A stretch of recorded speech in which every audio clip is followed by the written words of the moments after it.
Hello, beautiful people. It's your fashionista friend, aka Patty here. And today we are not talking about fashion, but instead the recent controversy regarding Jkent. And I just want to say before we get into this video, we are going to be talking about substance abuse. So if that's something that triggers you, I totally understand, and please click off of this video. We are going to be talking about her most recent video. I call it her second apology video. I am a woman with ADHD. I also have a lot of addiction in my family. Tie in my experiences and some of the red flags as a woman with ADHD I see in her own way of going about her ADHD. And then I also want to end the video on some advice that I have for her. To start off this video, I want to read a quote to you, and I would like you to remember this quote as we go throughout the video. So please don't mind me looking down. I'm reading off this important quote that I feel is very relevant to the current situation going on. It is better to offer no excuse than a bad one. We all make mistakes. The problem isn't so much making mistakes as the lengths to which we sometimes go to defend ourselves when we make them.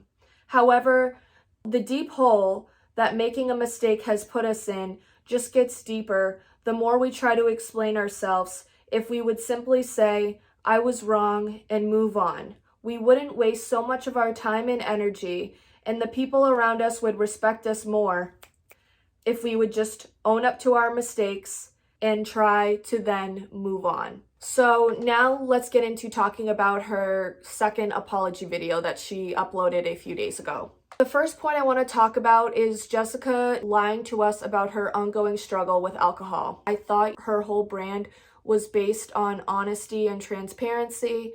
And then another part of me is thinking, if you lied about the alcohol, what else is she lying about? That raised a red flag for me. Another point I wanted to bring up is that I've been following her for years. I first started watching Jessica when I saw her on Christina Randall's channel a few years ago. And Jessica has been bringing up for years and years that she gets so much hate and that there's always been rumors spread around her.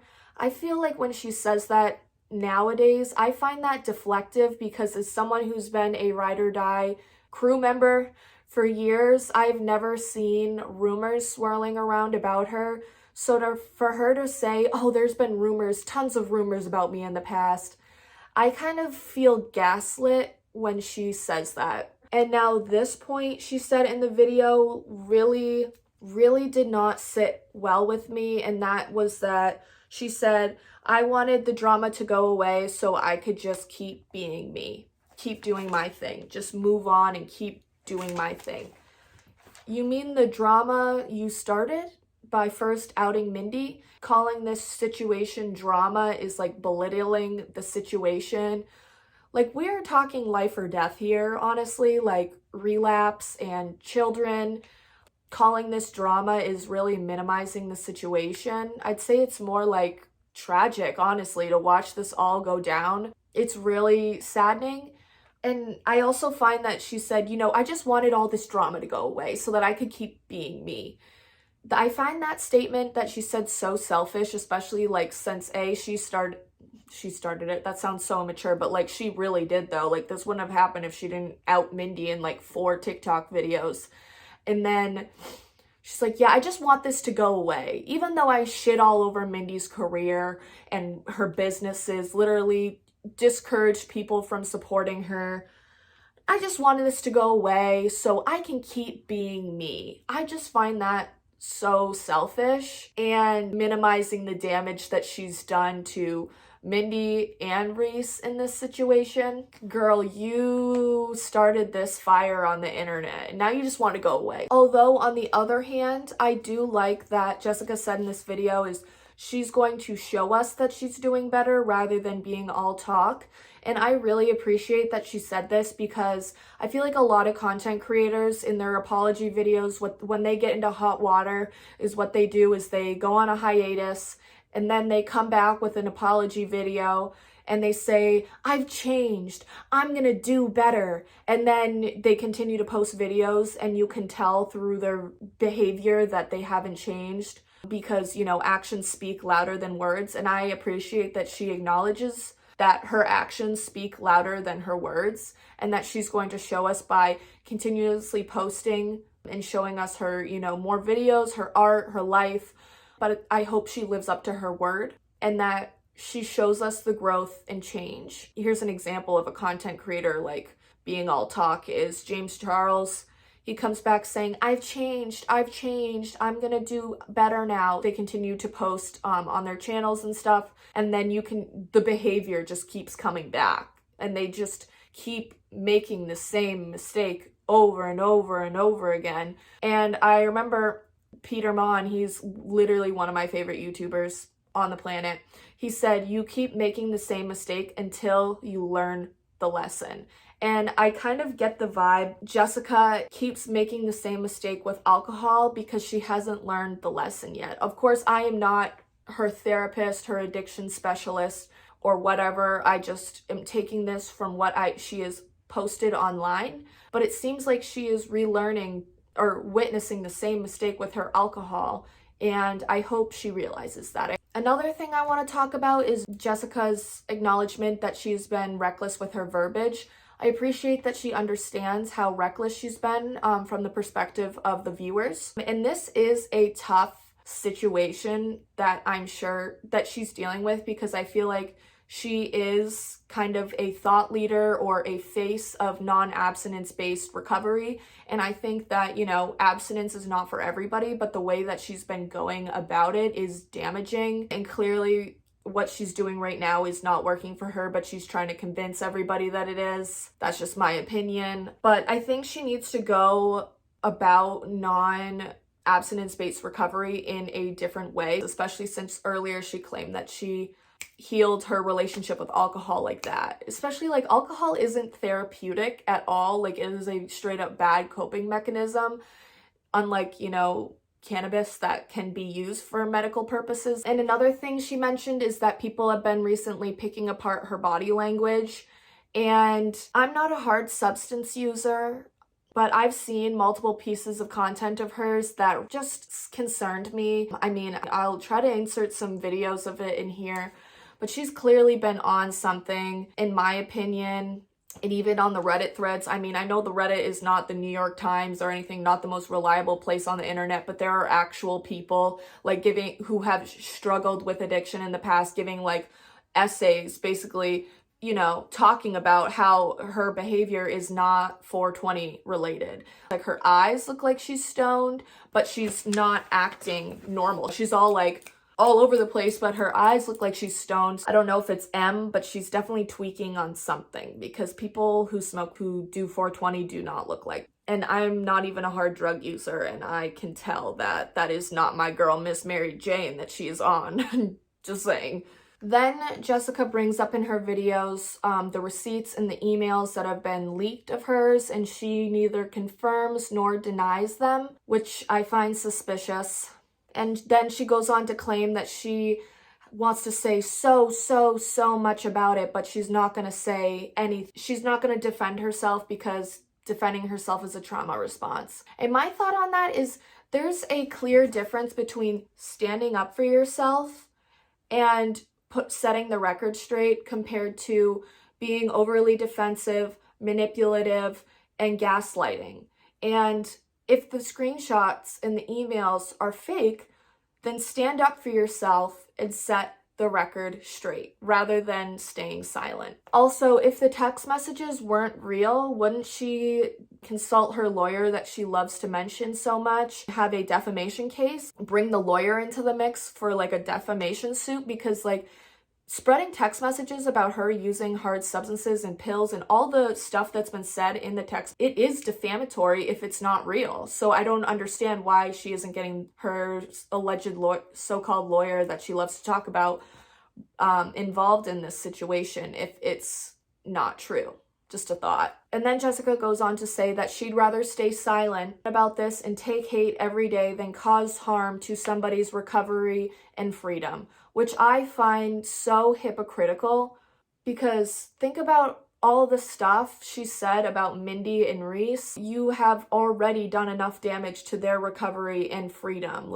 I don't want to talk about the DV in this video. I believe victims of DV and SA I'm not here to talk about that. I'm talking about the substance use. She literally incriminated Reese of driving under the influence and crashing his car on her YouTube video and made monetary gain off of it. Just say the truth if it's not real. Like, I just feel like that response just kind of screams that the text messages and emails are real. My last point I want to talk about in her most recent apology video is that at the end, she inserted clips of her helping people, like homeless people, and giving, donations to people who are struggling with addiction.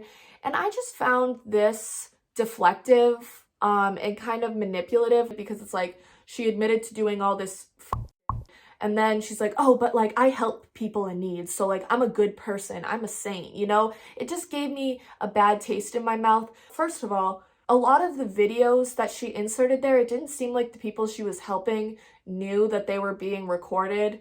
And then also, why are you recording yourself doing acts of service? That's just distasteful. It kind of feels ingenuine to me. It's common sense that if you're doing community service, like you don't go running around telling everybody about it. And then also on top of that, of her allegedly recording people at their rock bottom without their consent and then posting about it, which is just freaking weird. You don't do that. You don't publicize you doing volunteer work or community service. Like, you don't talk about that. You just do it, because you want to help people. You don't go around bragging about how you help people in need, literally. And then she goes on to post that footage on her YouTube video that is monetized, that she makes money off of. So she recorded people allegedly without their consent and then posted it on her video, which she profits off of. That is really messed up. Alrighty. Now we are going to be talking about ADHD. I am also a lady with ADHD. I mean, mental, illness doesn't affect everybody the same way, but a lot of the stuff that Jessica said regarding her ADHD, I just find not relatable at all, which is concerning to me. Now, my next question to you is, what doctor in their right mind prescribes a person in long-term recovery whose DOC is M, Adderall? Doctor? More like pill mill. Like, that is so suspicious to me. I don't want to make this video about me, but I just want to share my experience with this and how I'm going to tie it back into how it relates to Jessica. So when I got diagnosed with ADHD, I was afraid of the medicine because I am at high risk of being an addict. So I told my psychiatrist that, and I was not prescribed Adderall. So I was put on Vyvanse. And then months went by. I was living in one state, and then I moved to another state, and I had to get a new psychiatrist. And I was talking to the psychiatrist about how I felt like the Vyvanse was making me more anxious. When I wouldn't take it, I would be less anxious, and then when I'd take it, I'd be more anxious. And I was like, can I go on a different medication? I feel like this is just making my anxiety worse. And they said to me, non-stimulant ADHD medication is not very effective. So I want to put that out there because I saw a lot of people talking about why is she on Adderall? There are so many options. There are so many stimulant options with lower risk of addiction. But she could have been on Vyvanse. That's a non-addictive. I mean, it's significantly less addictive than Adderall. And the way it's an XR release, it's harder to abuse. But on the other hand, there are other stimulant options. And so her whole way of going about this getting on Adderall thing, it just gives me the impression that she sought out Adderall because myself, I am a high risk of being an addict, and I was not put on Adderall, but she is a recovering M addict, but she was put on Adderall. It just gives me the impression that she sought out Adderall. She wanted Adderall. She knew what she wanted when she walked into that doctor's office, and she got it. And even I've seen some other chatter online about how people who have struggled with substance abuse in the past, they have not been prescribed Adderall. So I just find it really suspicious that she was allegedly prescribed Adderall. And also, this next point might be a little bit petty, but in her first apology video, she showed her medication bottles, which I found very deflective and manipulative. We were not here to talk about your meds, darling. We were here to talk about illegal substances. This is the kind of petty part. She didn't show the label for her Adderall. She just showed like the other medicine, and that just gave me weird vibes. If you're here to rub your medication in our face, why aren't you showing the most problematic substance here? If you're here to prove us wrong, why aren't you fully proving us wrong? And then this last part, I feel kind of bad, but I don't want to bring this up to like invalidate her ADHD. I just kind of want to bring this up as a woman, like as another person with ADHD, just throw these ideas out here. I'm not saying this is like concrete truth. I understand that ADHD probably affects people in very different ways. But at the same time, like I've been watching Jessica for years, and some of the things she's talked about regarding her childhood, herself in school, just don't match up to people with ADHD. Like for example, she said that as a child, she was a bookworm, was constantly reading books. And I just find that very unrelatable as a woman with ADHD. Like reading has always been, like I can read, trust me, I am literate, but my reading comprehension is so slow. Like reading is like pulling teeth for me. And like I've never met another person with ADHD who was a bookworm as a child, especially when they were untreated. It's not relatable at all. It doesn't make sense to me. I just want to put that idea out there. Another thing I want to bring up is that she was talking about herself as a student in the past, and that she has said that things have come easily to her in the classroom, and that she had felt at times that she was smarter than the teachers. Maybe that was just her like blowing smoke up her ass, saying learning came to her easily. But girl, that cannot relate. Like I was never the kind of person, and other women who I know who have ADHD, they are not the kind of student could not study or just coast by and not fail. She kind of gave it as like, I just kind of sat back, relaxed, got like paid to do people's essays. She said it was never a struggle for her to learn.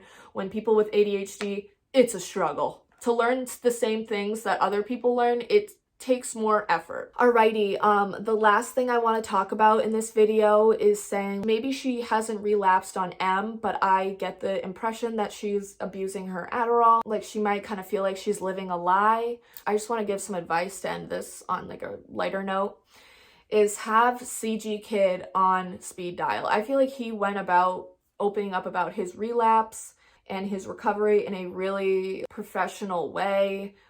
That seemed very honest and real. Like relapse is a part of recovery. I feel like it would have been more honorable for her to just be honest at first. And if she just keeps digging these lies, like she's just going to lose more people's trust. It's like setting unrealistic standards that she has never relapsed, you know? Maybe, I mean, that's not really my place to say because I'm not a hard drug user or recovering one, but you know, wouldn't it be more honorable for her to own up to her shit and then pick up the broken pieces and carry on and be honest with her audience and take them along for the ride rather than just lying, living a lie? Also, another recommendation I have is that I think she should really hire a PR team when it comes to this. This isn't the kind of thing that you can put up a statement or a video or two and it's going to go away. Like she really needs to have things in place to mitigate this situation. This is really serious. And even like PR firms, they work with politicians, and we all know some politicians that do some, like if they can keep the secrets of the politicians, sign an NDA, keep the secrets of the politicians, I think they can also keep the secrets of Jessica Kent and then create a plan for her to handle this in the best way possible. And even I feel like she should create more of like a community out of all of this, like I'm surprised she doesn't have a Discord, right?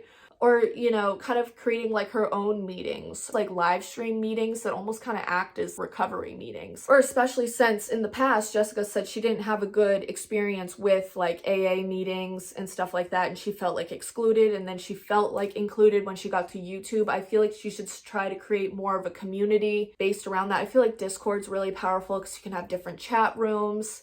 Really trying to bring the Ride or Die crew closer together. People can hop on, be with Jessica rather than feeling cravings to use. I think that would be really powerful. Or even creating like a program, something out of this to help to give back to her audience and to make it known that she's not on this recovery pedestal, and just make a difference, really try to create more of a community rather than putting out just content, and just being truly honest. If she just owned up to her shit and said people relapse, it's a part of recovery. Part of me is thinking, well, if she had admitted to that online, she could get her kids taken away, but that is why I think she should have a PR team with her, professionals who know what they're doing, so that shit doesn't hit the fan more than it is, because I feel like she's kind of just digging herself in a deeper hole. There's at least one PR team out there right now that would understand that she is a single mom struggling so bad right now,